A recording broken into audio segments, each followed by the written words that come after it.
Fire doesn't just kill here, it erases men completely. December 1941. Over Clark Field in the Philippines, bomb bays open. Tropical heat shimmers below.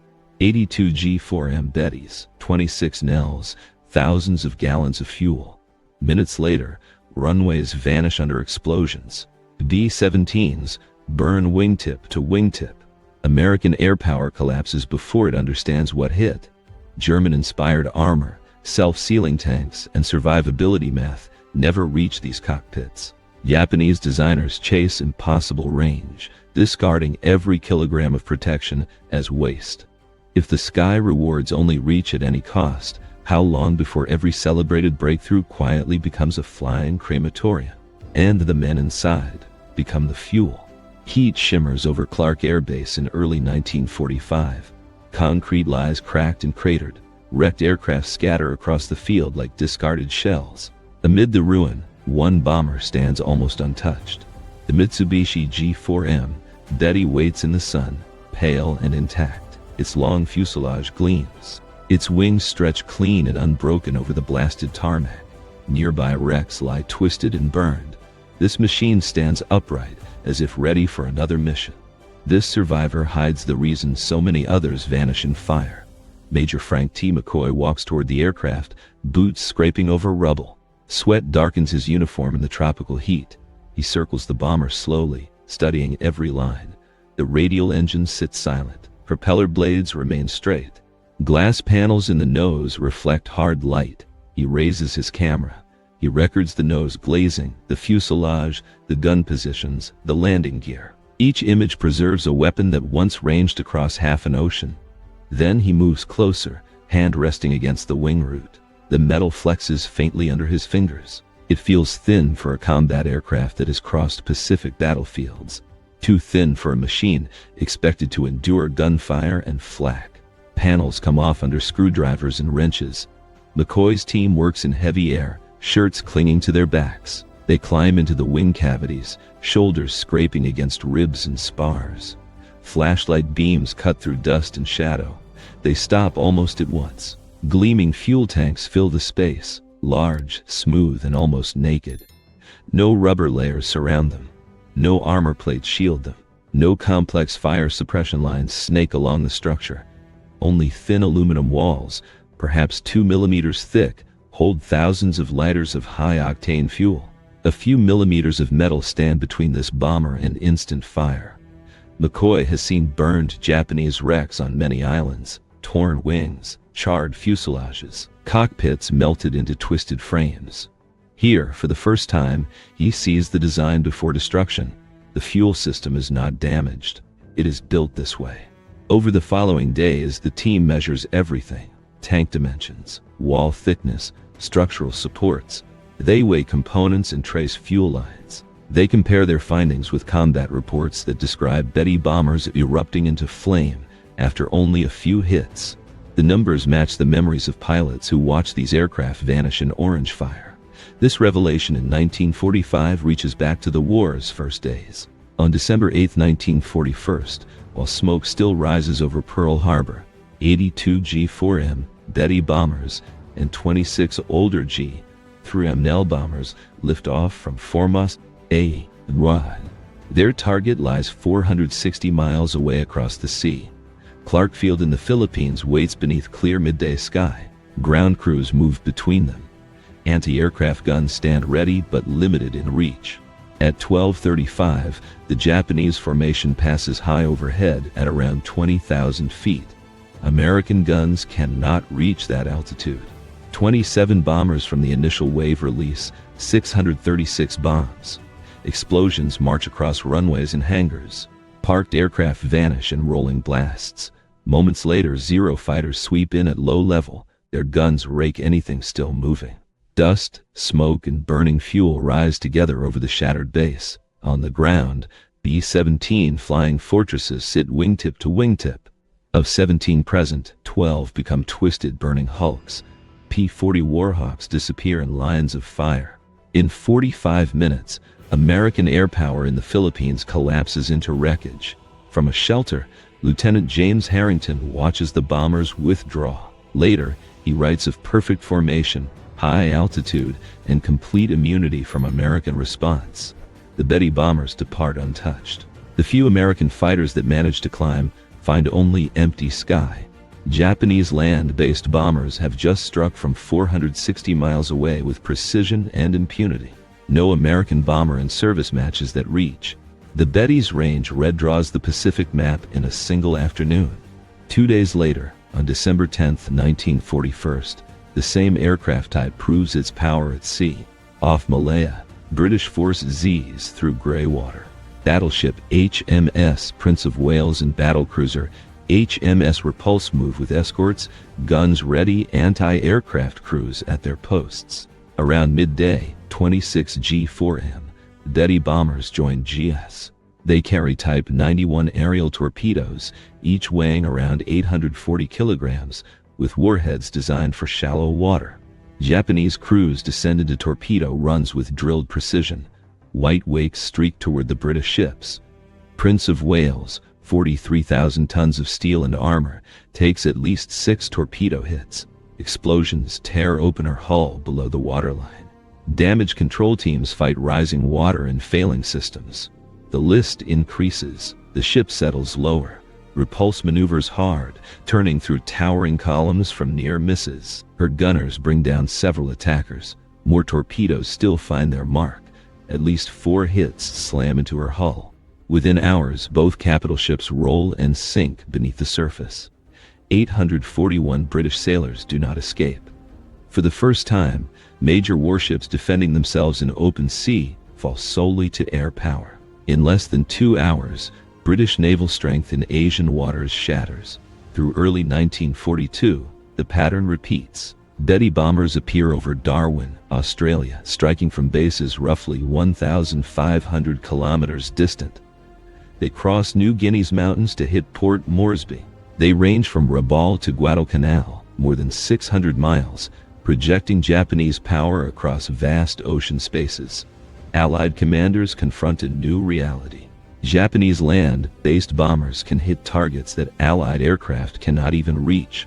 Forward airfields lie under threat from distant bases. When opposition remains thin and surprise holds, the Betty operates almost without challenge. This dominance rests on a fragile foundation. It depends on scattered defenses and limited fighter resistance. As 1942 progresses, that foundation begins to crack. By mid-1942, American fighter strength grows. Wildcats give way to Hellcats and Corsairs. Pilot training improves. Tactics evolve. Interceptions become more frequent. Betty crews begin to notice empty bunks and missing aircraft after missions that once ended with full returns. In August 1942, near Guadalcanal, the turning point arrives. On August 8, 23 G4M bombers from the 4th Air Group depart Rabaul, bound for American positions around Savo Island and Guadalcanal. The distance is familiar. The opposition is not. American fighters intercept the formation. In the running battle that follows, 18 of the 23 Betty bombers fall. Around 120 aviators die in a single mission. Wreckage scatters across sea and jungle. Survivors from American squadrons report the same observation. The Betty ignites with terrifying ease. 2 or 3 hits along the wings or fuselage. A brief flash. Then a rolling ball of fire.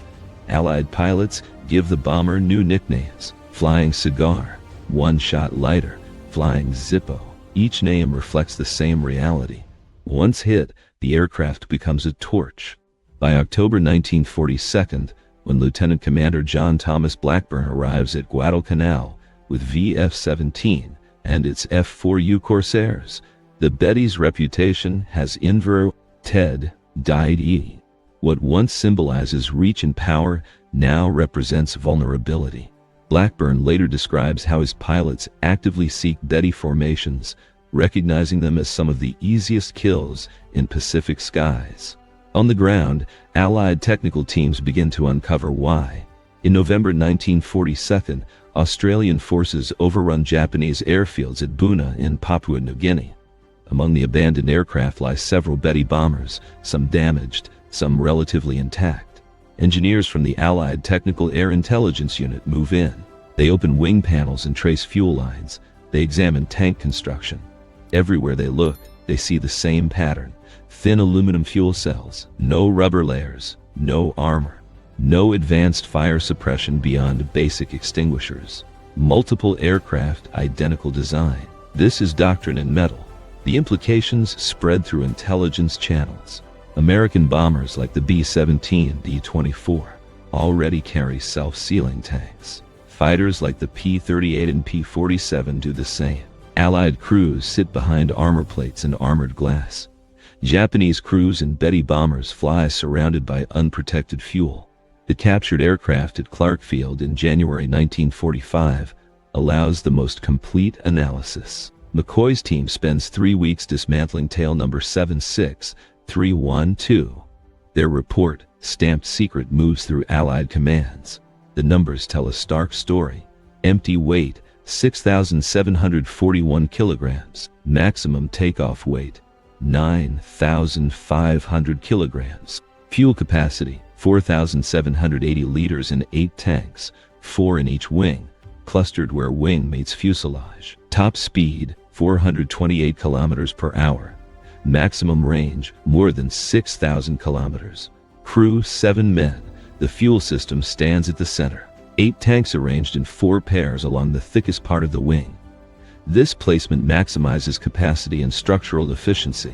It also places fuel directly in the path of incoming fire from almost any angle. Side attacks, head-on passes, and deflection shots from below all converge on the same vulnerable zone. American engineers calculate that omitting self-sealing systems, armor, and fire suppression saves more than 500 kilograms. That weight becomes extra fuel, extra range, and extra speed. It also becomes a guarantee.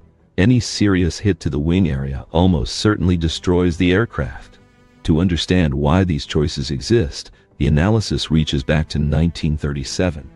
That year, the Japanese Navy issues specifications for a new land-based attack bomber. The requirements are uncompromising.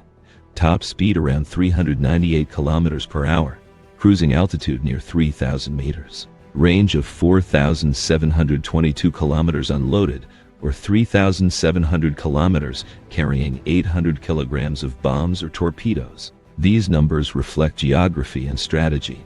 Japan's empire stretches across island chains and ocean expanses. Bases lie separated by thousands of kilometers. Naval planners envision a war fought across the entire Pacific. They need bombers that can strike from Formosa to the Philippines, from Rabaul to Guadalcanal, from the home islands to distant outposts. Existing aircraft cannot do this. The G4M NEL reaches roughly 3,000 kilometers. Early American B-17 variants fall short of Japanese demands. No bomber in service anywhere meets the Navy's required range and payload combination. Mitsubishi's design team, led by Kairo Honjo after Joji Hattori, confronts the problem. Honjo brings experience from Junkers in Germany, where he studies bomber design and manufacturing. He and his engineers sit over weight budgets and performance charts. Every kilogram becomes a decision. Fuel is heavy. Each liter weighs about 0.8 kilograms. To carry 4,780 liters, the aircraft must lift roughly 3,800 kilograms of fuel alone. To move that mass at the required speed and range, the airframe must remain as light as possible. Protection systems add weight without contributing to range or speed. Armor plates around crew positions weigh hundreds of kilograms. Self-sealing tanks require thick rubber layers and additional structure. Fire suppression systems add plumbing, bottles, and controls. Redundant safety measures multiply mass. The mathematics are unforgiving. Add armor, lose payload. Honjo and his team face a binary choice. Build a bomber that meets the Navy's range and speed demands, but leaves crews exposed, or build a safer aircraft that fails to reach distant targets. The Navy specifications leave little doubt about priorities. Range and striking power come first. Honjo chooses performance. Fuel tanks remain simple aluminum shells. No self-sealing compound. No armor around them. Fire protection stays minimal. Crew armor is limited. Every kilogram saved in protection becomes fuel, range, or speed. The first G4M prototype flies on October 23, 1939. Tests confirm that the design meets or exceeds the Navy's requirements. Speed impresses evaluators. Range surpasses projections. Payload capacity satisfies operational needs. The bomber enters production as the Navy Type 1 attack bomber. In Allied code, it becomes the Betty. By April 1941, G4M Model 1 aircraft begin reaching frontline units. By December 1941, around 180 serve with the Japanese Navy. These are the bombers that strike Clark Field in Force Z. In the war's first months, their design philosophy appears vindicated. Long-range missions succeed. Enemy defenses struggle to respond. The flaw emerges when the war shifts from surprise blows to sustained attrition. Over Guadalcanal from August to November 1942, Betty units bleed at a rate no Air Force can endure. More than 100 bombers fall in that campaign alone.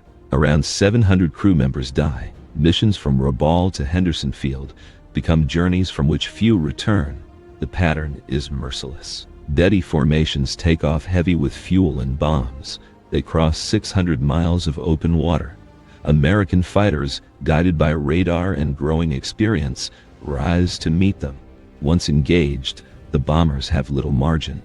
A few hits along the wings, a flash, a rolling fireball. There is almost no such thing as a damaged Betty limping home.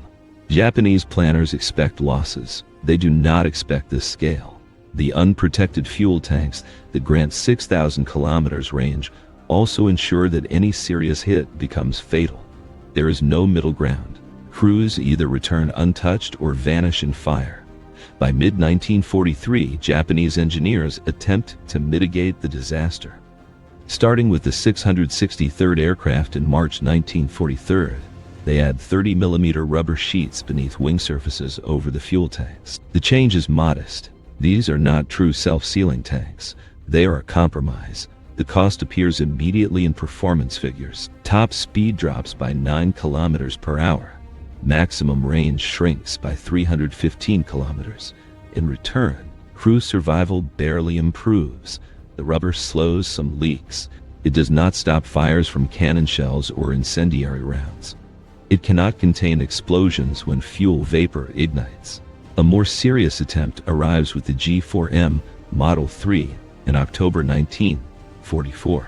This variant finally incorporates real self-sealing tanks. Fuel capacity falls to 4,490 liters to make room for the sealing material. Maximum range drops to around 3,640 kilometers, more than 2,000 kilometers less than the original model. Only around 60 to 91 of these improved aircraft roll out before war's end. By then, American air superiority dominates. Radar networks, fighter sweeps, and carrier groups blanket the approaches to key targets. No level of fuel tank protection can restore the Betty's early war freedom of action. In the meantime, the bomber's vulnerabilities become tools in Allied hands. On April 18, 1943, they intersect with one of the war's most significant assassinations. American codebreakers intercept Japanese communications detailing Admiral Isoroku Yamamoto's inspection flight from Rabaul to Bougainville. The plan lists aircraft type, route, and timing. Yamamoto will travel in a G4M Betty with fighter escort. The mission to intercept falls to 18 P-38 Lightnings of the 339th Fighter Squadron. 16 ultimately launch after last-minute mechanical issues. Their task demands extreme precision. They must fly more than 400 miles at wave-top height to avoid detection, navigate by dead reckoning over open ocean, and arrive at a calculated point at a calculated minute. The P-38s leave Guadalcanal at 0725. They skim roughly 50 feet above the sea, engines droning, crews watching instruments and horizon. No radio chatter breaks the monotony. Time and heading rule everything. At 0934, almost exactly on schedule, they sight Yamamoto's formation. 2 Betty bombers. 6-0 escorts. American pilots climb to attack. Captain Thomas Lanphier and First Lieutenant Rex Barber move toward the lead bomber. Gunfire rips into the Betty's wing roots. The rounds find the unprotected fuel tanks. Flames burst from the wing.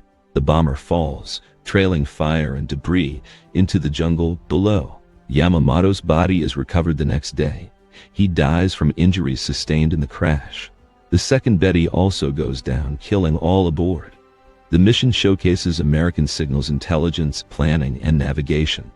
It also demonstrates the Betty's fatal weakness. Once intercepted, the Admiral's aircraft has almost no chance. 2 years later, on March 21, 1945, the Betty's vulnerability reaches an even more tragic expression. From Kanoya Air Base, 18 G4M bombers take off, each carrying an MXY-7 Oka rocket bomb slung beneath its fuselage. The Oka is a piloted rocket weapon with a 1,200-kilogram warhead, intended for suicide attacks against American ships. The mission profile demands that the Betty bombers bring their deadly cargo within 20 kilometers of American vessels.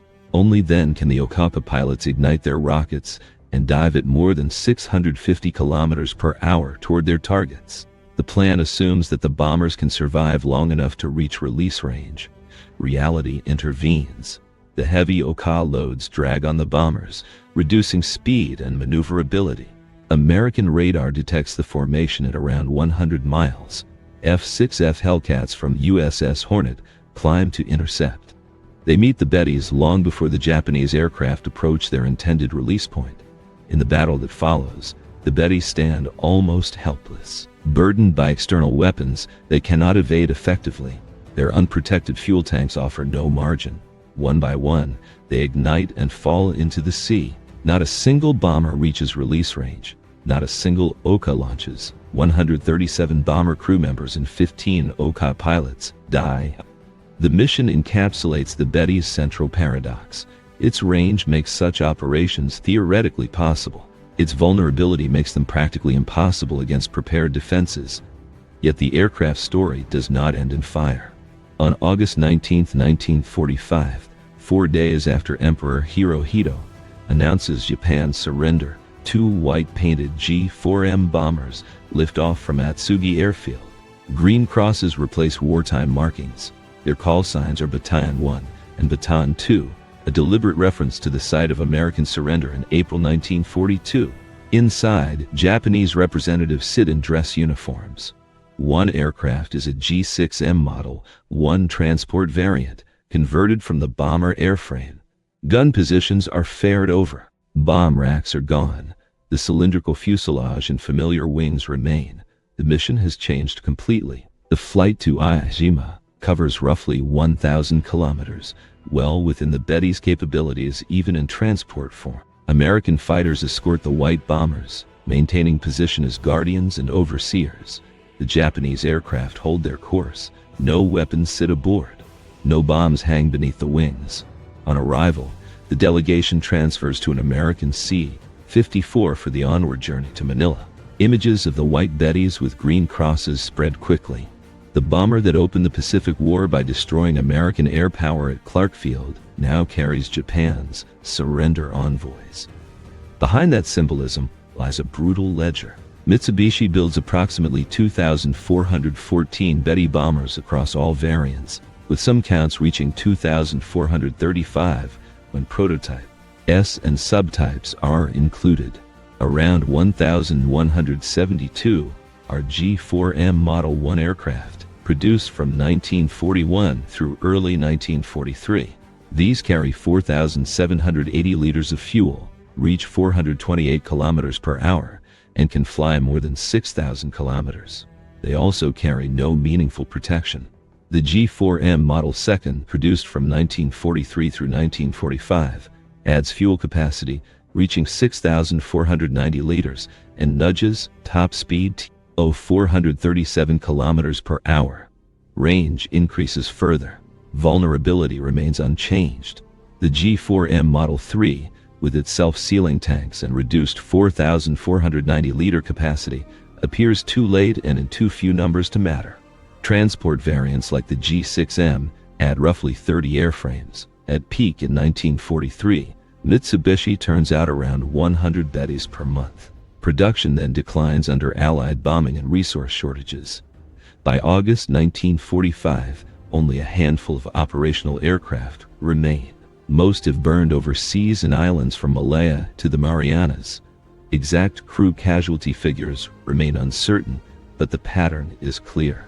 Thousands of Japanese airmen die in Betty bombers. Surviving crews describe missions where survival depends entirely on avoiding hits. Once fire starts, escape becomes almost impossible. Former flight petty officer Masuato, after 28 combat missions, later summarizes the experience in a single line. The Betty, he says, is a magnificent aircraft that asks its crews to die for its range. Across the ocean, Allied bombers tell a different story. The B-17 Flying Fortress carries armor plates around 0.3 to 0.31 inches thick behind pilot seats. Armored bulkhead shield crew stations. Bombardier positions use armored glass. Waist gunners stand behind protective shields. Self-sealing tanks become standard from the B-17C onward. The B-25 Mitchell follows the same philosophy. Armor backs pilot seats. Fuel tanks include self-sealing layers from early production. The empty weight, around 9,100 kilograms, runs roughly 2,000 kilograms heavier than the Betty despite similar roles. That extra mass represents protection. American studies during the war quantify the effect. Body armor reduces fatal chest wounds from 36% to 8%. Self-sealing tanks cut fire-related casualties dramatically.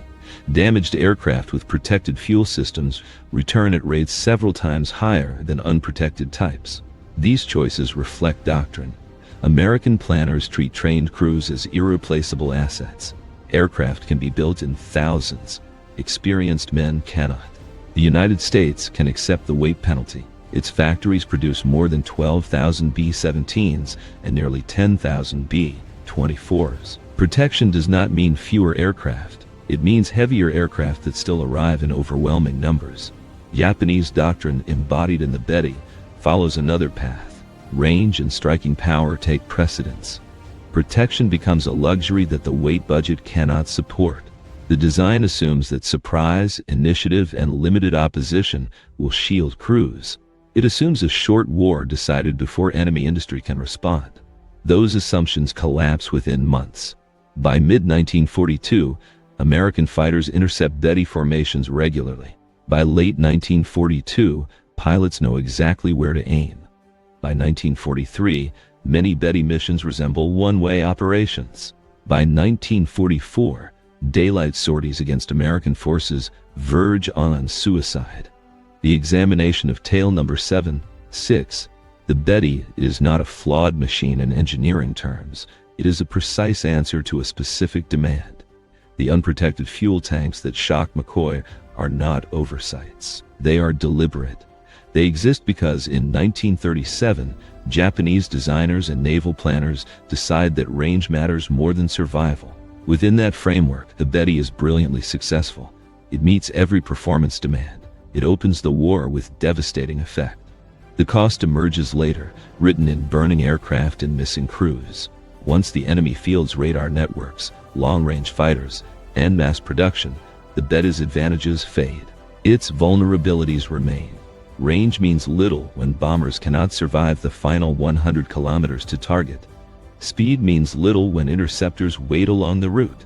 Payload means nothing when formations disintegrate before release.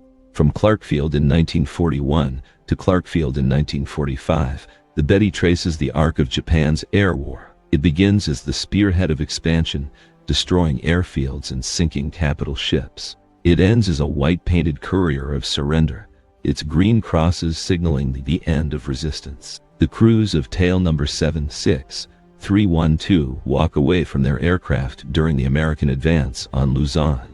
They survive because they abandon a machine that rarely brings its men home once combat begins. Most Betty crews never receive that chance. They climb aboard, lift into the sky over vast Pacific distances, and vanish into the fires their aircraft is built to invite. In the end, the Betty story reveals a single, unyielding truth.